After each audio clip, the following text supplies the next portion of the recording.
Mind में एक ऐसा ऐप है जो एक थॉट या एक्सपीरियंस को दूसरे पर जंप करा देता है। इसी को एसोसिएशन बिटवीन थॉट्स कहते हैं। और एक बार एसोसिएशन इस्टेब्लिश हो जाए तो एक थॉट याद आते ही दूसरा अपने आप याद आता है। साइकोलॉजिस्ट पावलोव ने एक डॉग पर एक्सपेरिमेंट किया।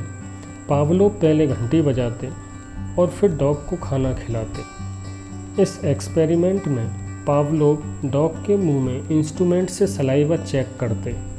एक्सपेरिमेंट को बार बार रिपीट करने के बाद डॉग में एक चेंज आया। जैसे ही घंटी बजती डॉग के मुंह में सलाइवा आ जाता। डॉग के माइंड ने अब बैल को फूड के साथ एसोसिएट कर लिया था। डीपली समझें तो माइंड ने टेस्ट को साउंड एक्सपीरियंस से लिंक कर लिया।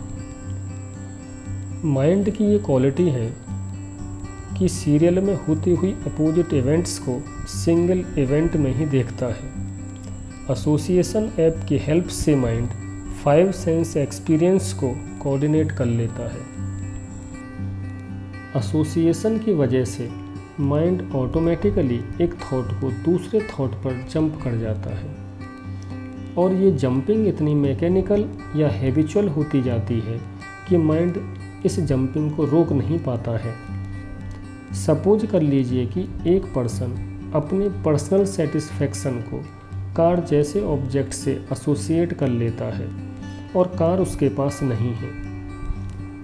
यदि ये एसोसिएशन माइंड में इस्टेब्लिश हो जाता है तो कार को देखते ही डिससेटिस्फेक्शन जैसे नेगेटिव इमोशंस स्टार्ट हो जाएंगे और पर्सन इस जंपिंग और डिप्रेशन जैसे इमोशन को रोकने में इनकेपेबल हो जाएगा। डेली उसकी आंखों के सामने से एक नहीं हजारों कार्स निकलेंगे।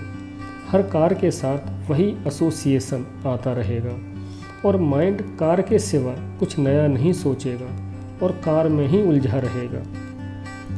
ये अभी एक एग्जाम्पल है। इन एसोसिएशंस की वजह से थॉट्स दूसरे थॉट्स पर जंप करते रहते हैं। थॉट्स में कोई सिमिलरिटीज या लॉजिकल कनेक्शंस ना होने पर भी माइंड थॉट्स को एसोसिएट कर लेता है। एसोसिएशन माइंड का एक थिंकिंग टाइप है। ये एक मैकेनिकल प्रोसेस है जिससे माइंड तेजी से थॉट्स टू थॉट्स जंप करता रहता है।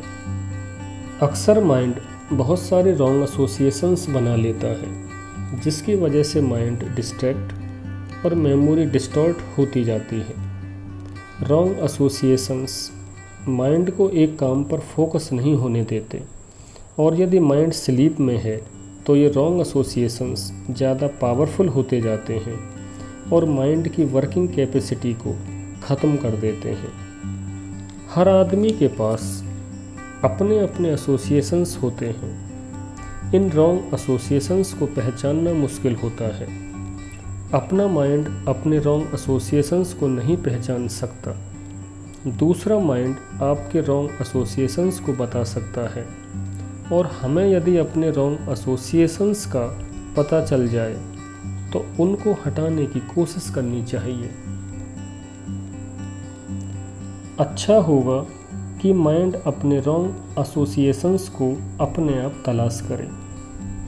माइंड में नेगेटिव इमोशंस जैसे irritation, depression, violence, anger, jealousy, weeping wrong associations की वजह से ही बनते हैं और रॉन्ग एसोसिएशंस ख़त्म होते ही नेगेटिव इमोशंस भी ख़त्म हो जाते हैं।